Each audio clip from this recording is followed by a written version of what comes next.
Bueno, Fernando es ingeniero agrónomo, investigador principal de INEA. Bienvenido, Fernando, muchas gracias por venir. Así que adelante con tu presentación. Perfecto. Muchísimas gracias a ustedes, Fede, y al equipo de PGG por el espacio y por invitarme, y a la gente que está acá para tomarse un tiempito de escuchar la presentación. Mi nombre es Fernando Latanzi, yo trabajo en el área de pasturas y forrajes de INEA Uruguay desde hace unos 10 años. Y aunque yo doy la charla, van a ver un montón de datos de gente que está trabajando activamente. Lucía Bofano está haciendo su maestría, Fede Pintos allá atrás, Victoria, Sofía y Jerónimo Cardoso y Diego Michelini también participaron mucho. Hay datos de unos tesistas de Félix Gutiérrez también, así que yo doy la charla, pero hay trabajo de muchísima gente. Una cosa importante es quién financia las investigaciones que hacemos, y en este caso a mí me gustaría remarcar que Lucía está haciendo su maestría con una beca que financia ANI, con equipo de Fagro y con equipo de INEA, en una ventanilla especial que tiene la ANI para posgrados en empresas, y la empresa es PGG Wrightson, así que es una modalidad de tratar de hacer estudios de posgrado en problemas lo más aplicados posibles, direccionados por las necesidades de una empresa, ¿no? Pues yo voy a empezar primero. Qué difícil seguir en una charla a la presentación que hicieron Santiago con la historia de la empresa y a Nacho con los valores que presentó. Y lo segundo, qué difícil hablar de estrés hídrico después de venir del campo, de ver unas pasturas que estaban espectaculares. Pero voy a intentar de convencerlos de por qué tiene valor tratar de entender la interacción entre estrés hídrico y estrés térmico. Yo lo que les muestro acá, en la línea azul, es una curva de evapotranspiración de referencia. Es cuántos milímetros por día el ambiente le pide a una pastura de tipo C3 en función del año, ¿no? Eso está hecho para estanzuela. Entonces, en pleno invierno, ahora que estamos ahí a principios de septiembre, el ambiente pide 2 y pico milímetros por día. Y cuando estamos más hacia el verano, llegamos a 6, 7 milímetros, ¿no? La línea azul gordita es la mediana histórica, el promedio de 60 años, y la sombrita celeste es la variabilidad, donde caen 3 de cada 5 años. Y yo le puse uno de los años, que fue la seca del 22-23. Fíjense cómo la evapotranspiración de ese año era altísima. Estábamos en marzo con evapotranspiraciones de enero. Entonces, es estable, pero hay variabilidad. Y en verde es la evapotranspiración que uno estima que una pastura puede lograr. Hasta septiembre, octubre y a partir de abril, lo usual es que vos tengas suficiente agua en el suelo para que la pastura pueda evapotranspirar lo que pide el ambiente, ¿no? Pero de octubre a marzo, lo más usual es que la cantidad de agua en el suelo no sea suficiente para que puedas tener. Y a esa diferencia verde-azul le vamos a decir déficit hídrico. Y este gráfico lo que te muestra es para dos localidades, Estanzuela y 33, cómo evoluciona ese valor. Cuántos milímetros por año el ambiente pide y la cantidad de agua en el suelo no permite evapotranspirar. Entonces, para Estanzuela lo usual es tener déficits de 300 y pico milímetros con mucha variabilidad. Hay años que están en 250, años que están en 500 y 33 un poquito menos. Cada milímetro de déficit es biomasa que no se produce. La planta tiene que transpirar para poder producir. Y como a mí la parte que más me interesa es el funcionamiento de la planta, la fisiología, voy a usar la charla para contarles un poquito por qué. ¿Por qué una planta tiene que transpirar para producir? Eso que ven ahí, ese cosito ahí, es una foto de una lámina de gramínea, y esas dos cositas verdes que están en el medio son dos células que abren o cierran ese agujerito que se llama estoma, ¿no? La planta tiene millones de esos agujeritos, y cada vez que la planta, para hacer fotosíntesis, ese agujerito tiene que estar abierto, tiene que abrir el estoma, si no, no entra el dióxido de carbono. Y cada vez que abre ese agujerito, pierde agua, evapora agua. Entonces, esa cosa de que si yo no transpiro, el estómago está cerrado, no entra dióxido de carbono. Es funcionamiento básico. Entonces, esto es una simplificación. El agujerito que nosotros estamos viendo allá, que la planta regula todo el tiempo, y lo regula, hay gente que estudia eso toda su carrera y lo regula bien en cómo optimizar la entrada de dióxido de carbono por unidad de agua que pierdo, es esto acá. Yo puedo tener entrada de dióxido y fotosíntesis y azúcares, pero cada vez que eso se abre, la planta pierde agua.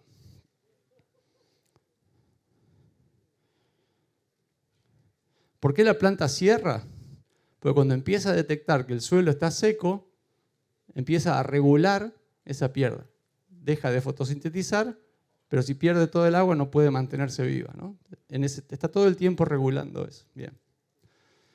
Festuca versus Ryegrass. Nosotros sabemos que la tolerancia al estrés hídrico que tienen esas dos especies es bastante conocida. Festuca es mucho más tolerante, así que yo no les voy a hablar mucho de eso, lo vimos en el campo, Nacho les contó un montón de eso. Nosotros usamos Festuca como modelo tolerante, y lo que queremos realmente entender es qué hace Ryegrass perenne de diferente.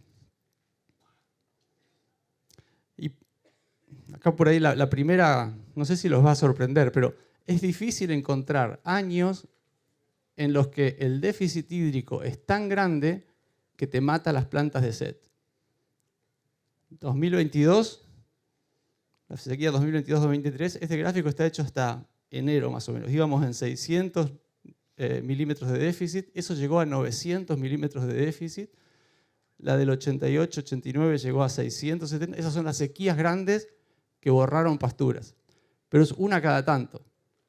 Esa banda roja que yo les pongo ahí de 500, 450 es lo que toleran Festuca, Dactylis, y la mayor parte de los años no llegás a tener esos niveles de déficit. Entonces, déficit hídrico per se no sería una gran limitante a la persistencia, a que se muera. Sí que produzca menos, ¿no? Pero no que se muera la pastura. Ryegrass, no sabemos bien, Ryegrass perenne en Uruguay, cuántos milímetros de déficit. Sabemos que va a ser menos que Festuca.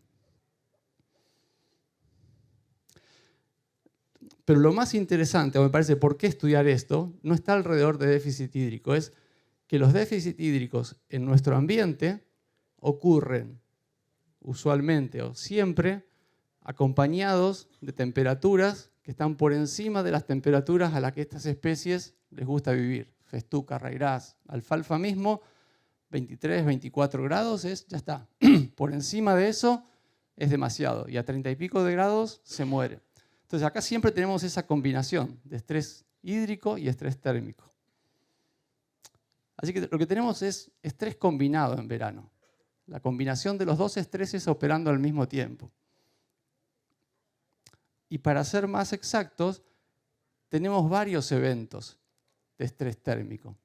No tenemos una ola de calor, sino que tenemos a partir de diciembre sucesivas situaciones que, dependiendo de cuán largo sea el verano, van a ir acumulando ese estrés. Así que la situación en que tienen que persistir estas plantas es: me puedo encontrar con sequía, además voy a estar con calor, las dos cosas juntas, y eso me va a ocurrir 3, 4, 5 veces en el año. Creo que todos lo sabemos, pero Uruguay está bien afuera de la zona de confort de Festuca, de Ryegrass. Nosotros estamos poniendo estas especies acá cuando la vegetación natural es campo natural que está dominada por especies subtropicales, no por especies templadas, ¿no? Bien. Ahora les voy a mostrar un poquito, 2 o 3 gráficos rápidos de por qué es importante, además de la persistencia de lo que pase hoy, entender estos temas.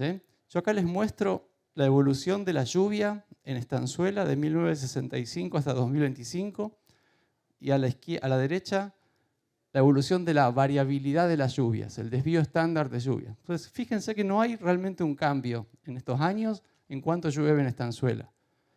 Sí que se hace un poco más variable, eso es verdad. Tenés años que llueve mucho y después un año que llueve poco, pero no es que cambió mucho cuántos milímetros caen. Así que cuando yo calculo el déficit, no hay una tendencia de cambio climático a que tengamos más déficit hídrico. Mucha variabilidad, pero no más déficit hídrico. Lo que sí está cambiando clarito es el número de días que tenemos con olas de calor. Yo uso acá el índice del ITH, más de 68, podemos usar cualquiera.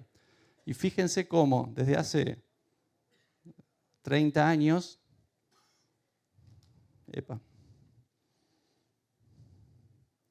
no tenemos más veranos frescos.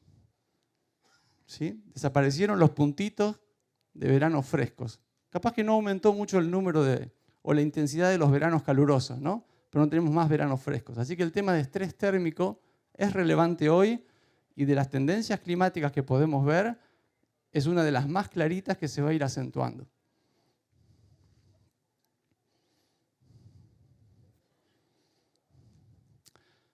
¿Cómo regula la temperatura una planta?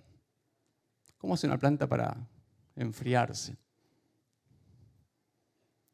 Evapora agua. La forma en que tiene una planta de enfriarse cuando está en el sol recibiendo un montón de radiación, la planta tiene 80% de agua, así que toda la radiación infrarroja, el agua la absorbe, se calienta. ¿Cómo hace a enfriarse la planta para no prenderse fuego?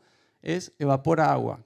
Cada gramo de agua que vos pasás de estado líquido a estado de vapor, se lleva un montón de temperatura, y es la forma. Y es la razón, una de las razones principales por las cuales la planta regula ese. Por eso quiere tener pérdida de agua, ¿no? Si no, toda esta planta de acá, eso que tienen las plantas arriba, es una capa de cera impermeable que no deja escapar nada, pero lo llenó de puntitos para poder permitir la salida de agua y poder regular la temperatura. Entonces, si vos tenés estrés hídrico y cerrás ese estoma, porque no tenés agua, ¿qué pasa con la temperatura de la hoja? Como mínimo se le dificulta regularse.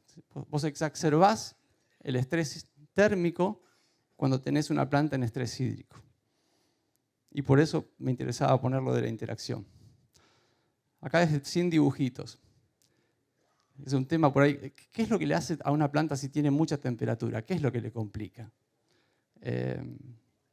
Uno de los principales efectos, el más importante, al menos en forrajeras, es todas las membranas que están adentro de las células, que son muy importantes, empiezan a perder funcionalidad. Es como si vos pusieras esas membranas que son capitas de lípidos y les empezás a subir la temperatura, es como que la grasa se hace menos densa, menos viscosa, y se desarreglan un montón de proteínas que están ahí. Entonces, por ejemplo, todo lo que es fotosíntesis, dentro de las hojas tenemos un montón de proteínas encargadas de capturar los fotones y se los van pasando una a otra. Se llama cadena transportadora de electrones. En ese pasaje es como la planta captura energía de luz y hace. Ese pasaje es que están 5 o 6 proteínas ubicadas a distancias perfectas para que el protón pueda saltar. Si vos esa membrana se empieza a hacer más líquida, eso se desarregla y esa cadena deja de funcionar. Entonces, fotosíntesis empieza a estar funcionando mal.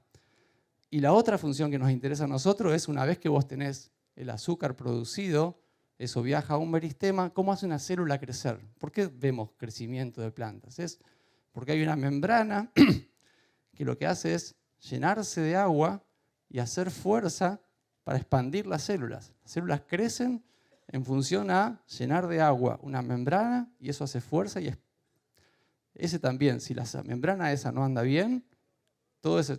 ¿Y cómo lo vemos? Cuando nosotros medimos fotosíntesis de una planta con estrés térmico, vemos que le llegan un montón de fotones y no los puede usar. ¿Y qué vemos en la planta, la parte de crecimiento? La tasa de elongación foliar tiene temperatura, pero no funciona. Vos no podés convencer a esa célula que se expanda porque no tiene esa maquinaria. Ahora vamos a las variables que les voy a estar midiendo, que les voy a estar mostrando. Que resumen esos dos procesos en si el macoyo puede vivir o no. Nosotros veníamos estudiando desde hace tiempo los factores que afectan la supervivencia de festuca.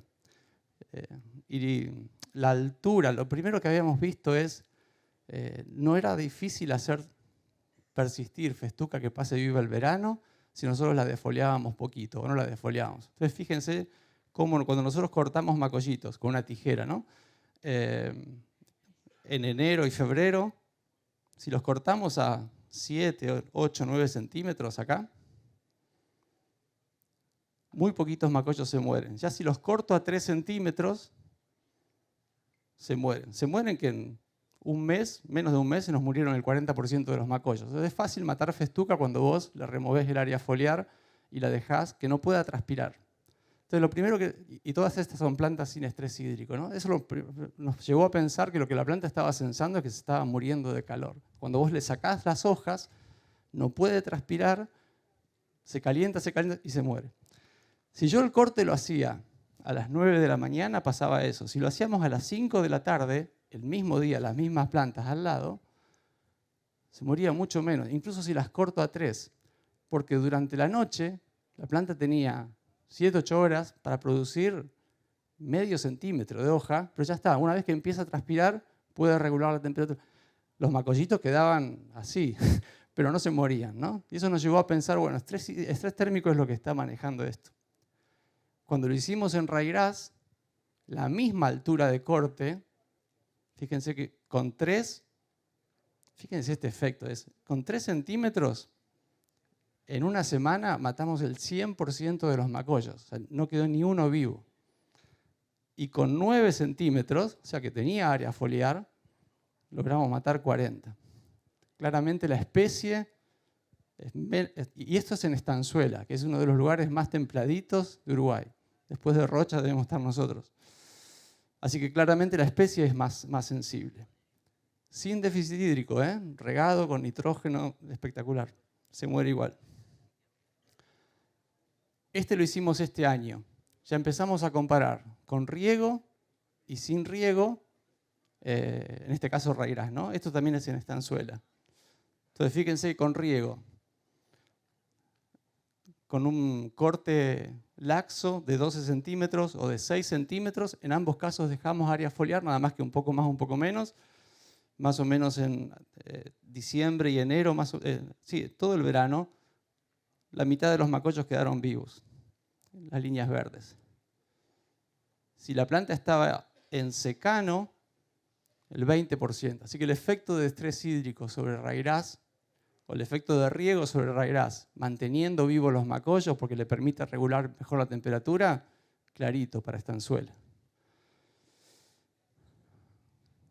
Entonces vinimos a hacer un ensayo a salto para ponerlo realmente en un ambiente lo más estresante que podamos. Y ahí hicimos la maestría de Lucía, que tenemos un solo experimento de este año, ¿no? Así que vamos a ver cómo evoluciona. Y el doctorado y ahí ya armamos carpitas, entonces nosotros controlamos el estrés. No es secano y riego, es sin déficit hídrico, con riego por goteo, y carpitas que nosotros vamos a decir, este va a ser el déficit. Y tenemos 2 tratamientos de déficit. Uno donde vos querés que la planta empiece a cenecer, pero que siga transpirando. Y otro, severo, donde la planta, vos ves que no queda nada verde y deja de transpirar, pero sigue viva. Entonces esos 2 estreses es lo que vamos a usar. Esta es una vista del experimento y tenemos festuca y Raigras. Y así es más o menos como se ven nuestras parcelitas. Ahí hay uno de los caños de gotero. Esto está bajo estrés hídrico. Ahí está la carpita. Las carpitas solamente se cierran si va a llover. Si no va a llover, queda abierto, ¿no? Así es como se veía, ese debe ser festuca, con estrés hídrico severo. Uno ve todo seco, pero todo vivo. En esos macollitos que están sin área foliar, vos abrís el macollito, está vivo. Fíjense cómo la supervivencia de festuca con estrés hídrico alto, bajo, con riego, ¿sí? Nada de eso tuvo defoliación, no estamos jugando con cortarlos y sacarles. Es la planta tratando de sobrevivir. Raigras la pasó mal, la pasó menos mal con riego, que son los triangulitos verdes, pero al fin de febrero con estrés hídrico estábamos ahí en 20% de supervivencia y con riego logramos mantener más o menos la mitad de los macollos. ¿Por qué no sigue la curva? Porque el 11 de marzo tuvimos la última ola de calor y mató al 100% de los raigrases, con riego o sin riego. Y ya habíamos tenido 2 o 3. En diciembre ya había habido una ola de calor, en enero hubo 2, en febrero hubo una tercera y una cuarta y después llegó una quinta. Entonces,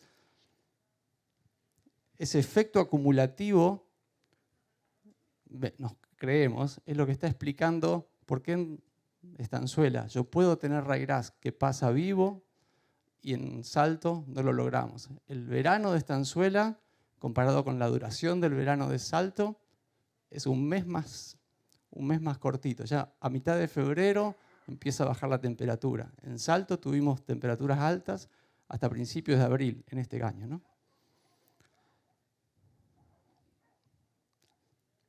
Esta es una foto, este es un marquito. Fíjense, al costado hay como un marco hecho de caña de goteo, de negro. Y esta es una foto térmica. Y esta es una festuca que no tiene déficit hídrico. Ahí no se va a ver, pero los puntos violetas es plantas que están a 30 grados más o menos. Es al mediodía de un día de enero. Y las partes blancas es 49,4. Es la temperatura más alta que mide. Y eso es una cámara que mide la temperatura de la superficie. Fíjense, cuando vos tenés estrés hídrico, la capacidad de la planta de regular temperatura casi que colapsa, ¿no? Esas partes, fíjense cómo incluso la foto te marca el cuadradito negro, que el negro se calentó. Bien. Y esto es el mismo cuadrado a la tardecita, cuando bajó el sol casi al atardecer, ¿no? Entonces fíjense cómo con riego,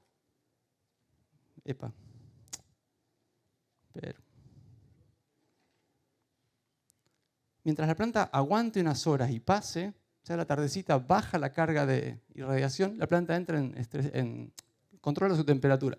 En riego, más o menos. Sigue, pero si sigue con los estomas cerrados, le cuesta todavía disipar esa temperatura.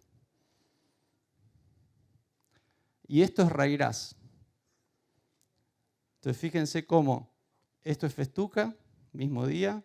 Ryegrass, empezás a tener puntitos de mayor temperatura incluso bajo el riego. Bueno, y el que no tiene agua es bastante gráfico, ¿no? Es bien preliminar. Ahora tenemos que sacar las temperaturas de ahí y ver distintas partes, pero es bien clarito. Y a la tardecita, ryegrass, al mediodía estaba así.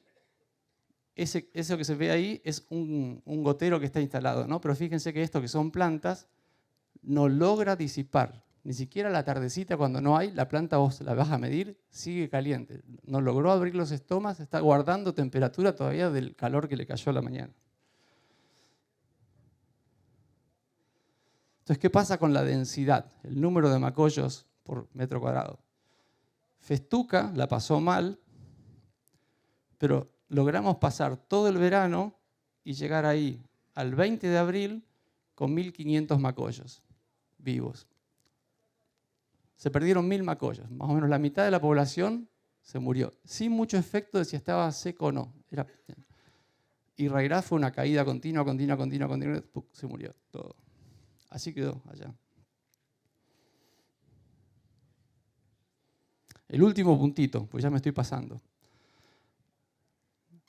Ese fue un año y son todas condiciones muy experimentales. O sea, no quiere decir que ryegrass se va a morir todos los años. Y el punto de esto es hacer un par de años, tratar de entender y ver si uno puede hacer manejos para que ryegrass persista. Pero que la diferencia clarita está no solamente en tolerancia a estrés hídrico, sino en tolerancia a estrés térmicos, y ryegrass la va a pasar peor que festuca. Y festuca tiene una capacidad interesante de sobrevivir incluso en un ambiente como Salto.